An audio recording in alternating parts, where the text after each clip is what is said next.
retire. And they said at age 30 you should have one times your salary. So, for example, if you're making $50,000 a year, by the time you're 30, you ought to have 50,000 saved up.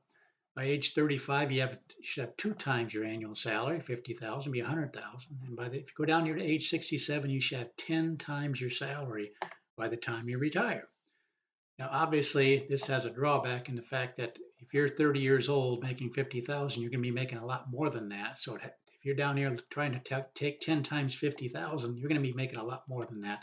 So I'm just going to put a inflation of what the salaries might be in 37 years. So again, we're looking at somebody that's age 30 and has 37 years. 37 years from now, if he's making 50,000 now and has 3% inflation rate, you're going to be making about 150,000. So 10 times that would be $1.492 million. So what we want to do here is run some numbers. This is the spreadsheet that we use, one of the many that we use. But let's say you have reached that goal of $50,000 when you're age 30, you're making $50,000 a year. So let's go ahead and say you've got 50,000 saved up in your nest egg. That's your beginning balance, 50,000. Say you can save $300 a month, which is about a little over 7% of somebody making 50,000 a year. And you increase that by 3% a year. So $300 the first year, 309 and so on, going through there. What we do on this channel is run the numbers using the actual historical returns of the S&P 500 for the last 100 years, which includes the depression years. And we project ahead what similar returns might do for you in the future. And the resulting numbers are simply a possible range of what may happen in the future. So that's what we're going to do in this case scenario. We're going to update this. Again, he's age 30, has reached that Fidelity's goal of 1 times his salary. So he's got 50,000. He can contribute 7% of that. We're going to go ahead and update this.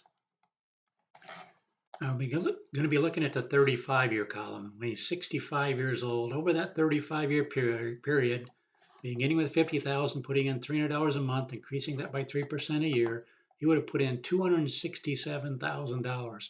And folks, using the worst case scenario in the last 100 years for a 35-year period in the S&P 500, he would have 2.469, which right down here was 1940. You can see it right there. This is the actual breakdown for every single year for the last 100 years, what you would have after 35 years, beginning in each of these years.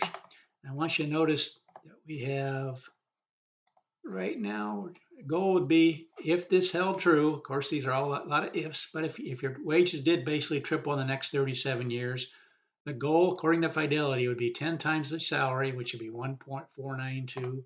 What would you have given this scenario? The worst case scenario, you'd have 2.469 million. A median in this column is 3.586. So you'd be well above the 10 times salary that Fidelity has recommended. That's with $300 a month. Let's go down to $250 a month and see what those numbers might look like. So folks, just $250 a month would be 6% of somebody making $50,000 a year. Just putting in $250 a month, increasing that by 3% a year. And the worst case scenario over the last 100 years for a 35-year period, you'd have 2.279, well above the projected 10 times your salary that you're making. Again, this is age 67. We're just looking at the age 65. But that's what we do on this channel. We run all kinds of different numbers. We just look and see what financial people are saying. In this case, Fidelity was recommending have a goal of 10 times your salary. And we saw that was not realistic for a 30-year-old because 37 years, you're going to be making a lot more than 50,000. So to have a goal of 10 times this would be 500,000. That would not be near enough.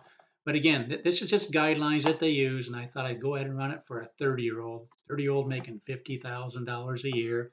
And we saw using the S&P 500, you'd have well more than that 1.5 million. And again, folks, that's in the worst case scenario, which happens to be 1940. You can see it right there, 2.279. The median in this column, 3.337 million. This is the actual breakdown. 79% of the time, color-coded in green, you'd have 3 million. 20% of the time, color-coded in blue, you'd have 4 million, over 4 million. And 8% of the time, color-coded in gold, you actually have over $5 million. But that's what we do on this channel. We run numbers for people. Uh, and we just love doing it. We love pointing out what you might have, again, using similar returns to what's happened for the last 100 years. Please consider subscribing to this channel. Please let people know about this channel. There is a channel out there that will run numbers for them. Please like the videos, and thanks for watching.